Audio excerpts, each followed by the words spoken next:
微光熹熹映照，叫醒了夜晚。涼亭中風吹過，散走了花瓣。遊過魚尾還笑得璀璨。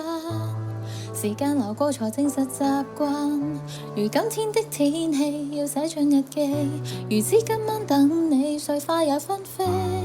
人有時強求或會失去，寧願沉默忘記在夜裏劃過水波。到什麼映照是我間的對話課，只得一個或會看清楚。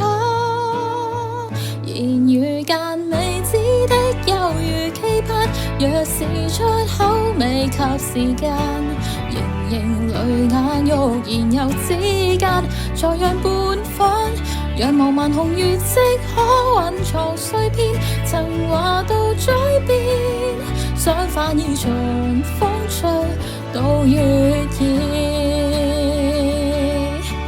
未知的就如期盼，現在出口或是時間，雲霓與朝欲言又之間，才若三分，讓茫茫紅淚中可蘊藏再見，情話到嘴邊，相反已隨風吹到月夜。